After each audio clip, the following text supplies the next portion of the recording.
बिस्मिल्लाहिर्रहमानिर्रहीम। Ladies and gentleman, अस्सलामुअलैकुम वरहमतुल्लाहि वबरकातुहू। नाज़रीन कराम, आज की इस वीडियो में हम कुरान करीम के चैप्टर नंबर 7 सूरह आराफ के वर्स नंबर 43 से लेकर वर्स नंबर 53 तक डिस्कशन करेंगे। आप सबसे गुजारिश है कि अगर आपको हमारा मैसेज पसंद आए तो हमारे इस पैगाम को अपनी कम्यूनिटी के दीगर अफराद तक भी शेयर कीजिए और इस कार खैर में हमारा साथ दीजिए। तो आइए बिना टाइम वेस्ट किए अपने आज के इस यूनिक से टॉपिक की जानिब बढ़ते हैं। Ladies and gentlemen, first of all, if we look at pre-Islamic societies, तो हम सब जानते हैं कि कबल इस्लाम भी आप देखते हैं कि अल्लाह ताला लोगों की हदायत और रहनुमाई के लिए स्क्रिप्चर्स भेजा करते थे। लोगों की हदायत और रहनुमाई के लिए प्रॉफिट्स आया करते थे, मैसेंजर्स आया करते थे, उनके लिए बुक्स लेकर आया करते थे।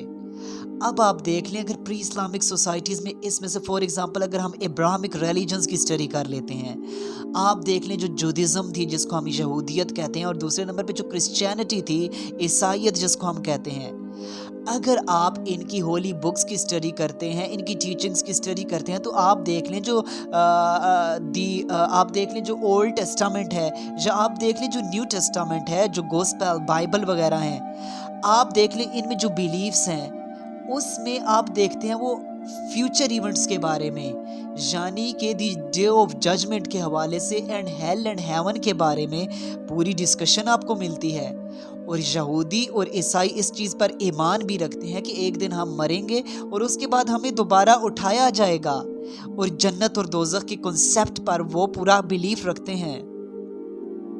ये तो बात हो गई day of judgment, heaven and hell के कॉन्सेप्ट पर, कि वो कुरान की तरह पिछली शरीयत में भी, तोरा, दी ओल्ड टेस्टामेंट और दी न्यू टेस्टामेंट में भी इस किस्म के बिलीव्स पाए जाते हैं। लेकिन अब बात जिधर तक आ जाती है प्रोफेसी पर, रिसालत पर बात आ जाती है, तो आप अगर जुडिज़म की स्टडी करते हैं तो कई ऐसे ज्यूज़ मौजूद थे जो अपनी तरफ, जो उनकी तरफ प्रोफिट्स आया करते थे वो उनका इनकार कर दिया करते थे, या मैसेंजर्स रसूल आते थे उनका जब इनकार कर दें। आप जानते हैं कि जो ज्यूज़ हैं, जो प्रोफिट मोसेस के टाइम तक जो ज्यूज़ थे, जो हज़रत मूसा अलैहिस्सलाम और उसके बाद वो यानी कि नबियों और रसूलों के मानने वाले थे। आप ये इमेजिन कर लेंगे जो हज़रत मूसा अलैहिस्सलाम के दौर में जो यहूदी फौत हो गए, इससे कबल वो जितने भी नबी रसूल गुजरे थे उन पर ईमान रखते थे, तमाम अल्लाह ताला की तरफ से तालीमात जो आती थी उन पर ईमान रखते थे, और उनका जो बिलीफ सिस्टम था वो बिल्कुल ट्रू था। वो प्रॉफिट मोसेस पर भी ईमान रखते थे और इन सारी चीज़ों पर प्रैक्टिस भी किया करते थे। अब वो यहूदी जन्नत में जाएंगे, लेकिन अगर आप देखते हैं जो यहूदी उसके बाद जिंदा थे प्रॉफिट जीसस के टाइम पे, हज़रत ईसा और प्रॉफिट मोहम्मद अलैहिस्सलाम के टाइम पे जो यहूदी जिंदा थे, और आज के दौर में भी 2023 में भी जो यहूदी दुनिया में मौजूद हैं, वो दो मेन रसूलों का, दो ख़ास रसूलों का इनकार करते हैं, प्रॉफिट जीसस, प्रॉफिट मोहम्मद अलैहिस्सलाम। अब वो इनका इनकार कर बैठे और यहाँ से उन पर जहन्नम लाजिम हो जाती है। क्यों? क्योंकि अल्लाह ताला के रसूलों पर ईमान लाना ज़रूरी है। वो यहाँ पर अल्लाह ताला के रसूलों का इनकार करते हैं तो जाहिर सी बात है जहन्नम हमेशा हमेशा के लिए। इसके बाद अगर आप क्रिश्चियनिटी की तरफ देख लेते हैं, आप देखें कि जो प्रॉफिट जीसस के टाइम तक क्रिश्चियंस मौजूद थे, हज़रत आदम से लेकर प्रॉफिट जीसस तक जितने नबी रसूल गुजर चुके थे सब पर वो ईमान लाए। तमाम जो आसमानी किताबें, स्क्रिप्चर्स, जो जो कुछ भी अल्लाह ताला की तरफ से तालीमात आती थी उन पर प्रैक्टिस भी करते थे, उन पर ईमान भी लाते थे और नेक अमल किया करते थे। और प्रॉफिट जीसस के टाइम पे उनकी डेथ हो जाती है। वो क्रिश्चियंस जन्नत में जाने के लिए एलिजिबल होंगे। लेकिन इसके बाद जो प्रॉफिट जीसस के बाद जो क्रिश्चियंस जिंदा थे, और बिलखसूस आज 2023 में जो क्रिश्चियन वर्ल्ड मौजूद है, अब ये प्रॉफिट मोहम्मद अलैहिस्सलाम का इनकार कर देते हैं, आखिरी नबी का, तो रसूल का इनकार करने से ये भी अपने लिए अपने ऊपर जहन्नम को लाजिम कर रहे हैं और हमेशा हमेशा के लिए जहन्नम का ईंधन बनने के लिए प्रिपेयर हो रहे हैं।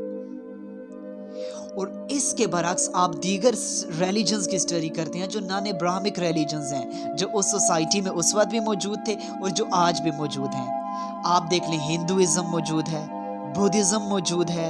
इसके अलावा आप देख लें कम्युनिस्ट टाइप बिलीफ्स जिनके होते थे, उस टाइम पे भी जब हुआ करते थे, ज़ाहिर-सी बात है कम्युनिस्ट टाइप बिलीफ तो उस टाइम भी लोगों के होते थे, जो ईट, ड्रिंक एंड बी मैरी के कॉन्सेप्ट पर अमल करते थे और किसी बिलीफ कोई बिलीफ सिस्टम ही उनका नहीं था। और आज की इस वर्ल्ड में आप देख लें एथियस्ट टाइप लोग जो हैं, और इसके अलावा आज तो ये कादियानियत के नाम से भी नया फितना उठ खड़ा हुआ है। आप देखते हैं जितने भी नॉन मुस्लिम हैं, आप देखें ये इनमें से अक्सरियत जो है वो तो किसी चीज़ पर ईमान नहीं रखती।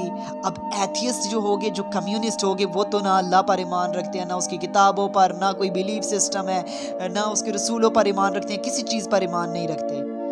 और आते हैं इस वर्ल्ड में, इस दौर में 2023 में ये मुस्लिम्स का मजाक उड़ाते हैं। ये सब मिल जाते हैं, क्रिश्चियंस और ज्यूज़ भी इनके साथ शामिल हो जाते हैं और ये सारे मिल के इस्लाम के ख़िलाफ़ एजेंडे तैयार करते हैं, इस्लाम के ख़िलाफ़ प्रोपेगेंडा करते हैं कि किसी तरह इस्लामिक टीचिंग्स जो हैं उनको किसी तरह ब्लर करके दिखाया जाए। और मुस्लिम्स का ये मजाक उड़ाते हैं। जो मुस्लिम्स कंट्रीज़ इस वक्त पॉवर्टी का शिकार हैं, गुर्बत का शिकार हैं, ये उनकी गुर्बत, उनके अफलास पर मजाक उड़ाते हैं, उनका मजाक उड़ाया करते हैं। लेकिन अल्लाह ताला 43 वर्स से लेके कुरान करीम के चैप्टर नंबर 7 43 वर्स से 53 वर्स तक जब हेल एंड हेवन की कंपैरेटिव डिस्कशन कर रहे हैं, तो अल्लाह ताला बता रहे हैं कि जब रोज़े महशर होगा, डे ऑफ जजमेंट होगा, तो आप देखेंगे ये जो मुस्लिम्स मौजूद है, ये तमाम की तमाम चीज़ों पर ईमान लाए जो अल्लाह ताला की तरफ से मैसेज आया था, ये सब चीज़ों पर ईमान लेकर आए हैं ना।